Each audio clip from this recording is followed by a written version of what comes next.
الحمد لله وحده والصلاة والسلام على من لا نبي بعده. أعوذ بالله من الشيطان الرجيم.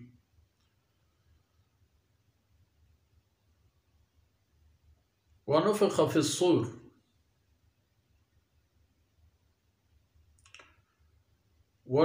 الصور ذلك يوم الوعيد وجاءت كل نفس معها سائق وشهيد.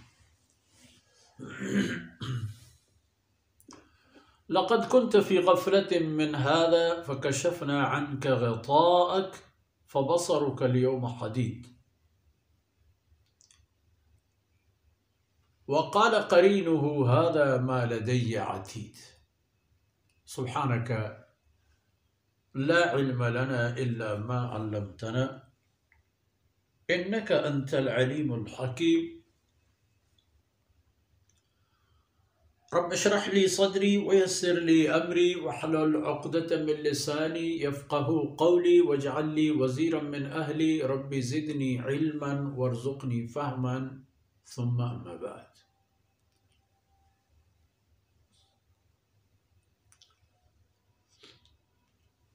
ونفخ في الصور، وقتی کہ قیامت کے دن آ جائے،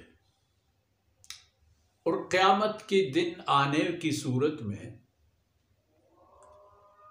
اس سے پہلے ایک کیفیت اور حالت آئے گی، اور وہ حالت ہے نفخ صور، ایک مخصوص اللہ رب العزت کی تخلیق فرمودہ ایک چیز جو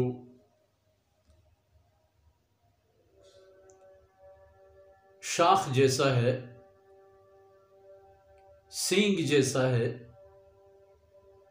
اور اسی میں پھونک مارا جاتا ہے، اور اسی سے تمام مرے ہوئے مخلوقات دوبارہ زندہ ہو جائیں گے۔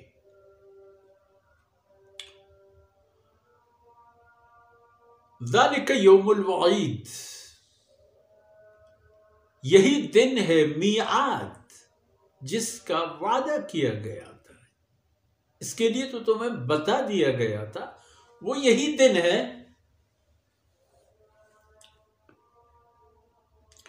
اور اس دن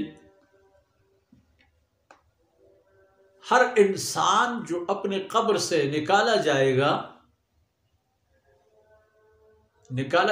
کا مطلب وہ نکل جائے گا، قبر اللہ کے حکم سے پھٹ جائے گا، تخلیق دوبارہ تکمیل ہوگی آنن فانن اور لحظوں میں، اور انسان جب دوبارہ پیدا ہوگا اور قبر سے نکلا ہوگا تو دو ساتھی اس کو لے کے میدان محشر کی طرف لائیں گے، اللہ کی بارگاہ میں لائیں گے۔ وجاءت کل نفس، ہر انسان آئے گا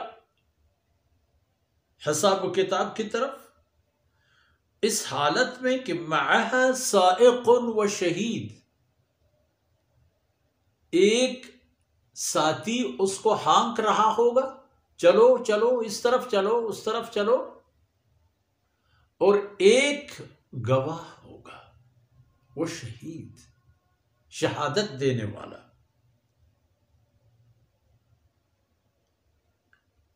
اس دن پر انسان سے فرمایا جائے گا کہ لقد كنت في غفلة، لقد كنت في غفلة من هذا،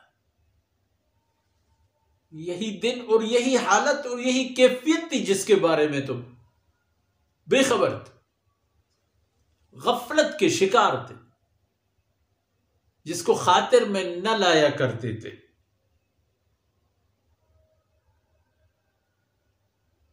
تو سمجھ نہیں آ رہا تھا کہ کیسے قیامت قائم ہوگا۔ اب ہو گیا نا، لقد كنت في غفلة من هذا، اب کیا ہے؟ فكشفنا عنك غطاءك، اب تو تمہارے آنکھوں سے پردہ ہٹ گیا ہے،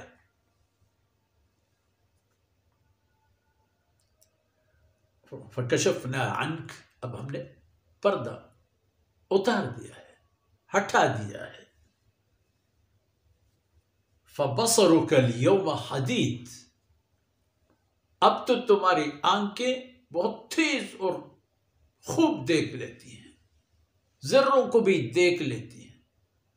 کوئی چیز ایسے نہیں رہی جو اب بولو کہ پتہ نہیں نظر آ رہا ہے نہیں آ رہا ہے، دیکھ رہے ہیں نہیں دیکھ رہے. ایسی کوئی بات نہیں رہے گی، کوئی چیز نہیں رہے گی.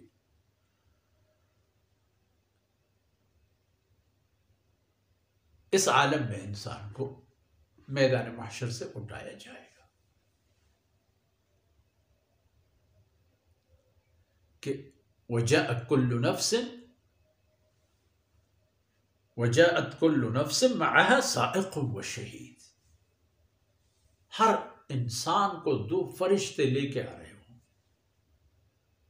عمومی حالت، لیکن مخصوص حالات ایسے بھی کہ انسانوں کے ساتھ فرشتوں کے لشکر بھی ہوں گے. کچھ لوگوں کی تکریم کے لیے، عزت کے لیے، اور کچھ لوگوں کی تحقیر اور تذلیل کے لیے میدان محشر. یاد رکھیے، ایک قانون یاد رکھیے میرے بھائیوں بہنوں اور بچوں، اس دنیا میں اور یہاں کی زندگی میں اللہ کی نافرمانی اور عداوت میں کوئی انسان جتنا بڑا اور معزز سمجھا جائے گا، قیامت کے دن وہ اتنا ہی حقیر اور ذلیل ہوگا. ایک بات یہ سمجھو، اور اس دنیا میں اللہ کی بندگی کے سبب، اللہ کی عبادت و اطاعت کے سبب جس انسان کو زیادہ حقیر سمجھا جائے گا، قیامت کے دن سب سے زیادہ معزز و محترم انسان یہی ہوگا. انبیاء علیہم السلام کیا حالت بیت گئی ان پر. انبیاء علیہم السلام کے رفقاء کار اور احباب و اصحاب پر کیا حالات آئے. بقیہ انبیاء علیہم السلام کی ذکر خیر اپنی جگہ، لیکن جہاں تک ہدف حصول رضا الہی ہو تو تمام نبیوں کا مشن آ کر ختم نبوت پر ختم ہوا، اور بقیہ انسانیت تمام رسولوں پر ایمان لائے. جناب محمد رسول اللہ صلی اللہ علیہ وسلم پر اللہ کے رسول، آخری رسول ہونے کی حیثیت سے. پھر آپ صحابہ کرام کی زندگی بھی دیکھ لیں، کیا حالت ان پر آئے. تو ایک سائق ہوگا، یعنی اس کو ہانکنے والا، اور ایک گواہی دینے والا کہ ہاں یہ ہے. تو ان کو جو قیامت کے دن جب لایا جائے گا، قال قرینہ، جو فرشتہ گواہی دینے کے لیے ہوگا وہ کہے گا ھذا ما لدی عتید، یہ ہے اس کے نامہ اعمال، اس کی کارکردگی، یہ تیار میرے پاس موجود ہے، یہ اس کے عمل نامہ. تو اس کے بعد کیا ہوگا، بقیہ آیتوں میں انشاءاللہ یہ باتیں مزید وضاحت اور تکمیل کے ساتھ آئیں گی.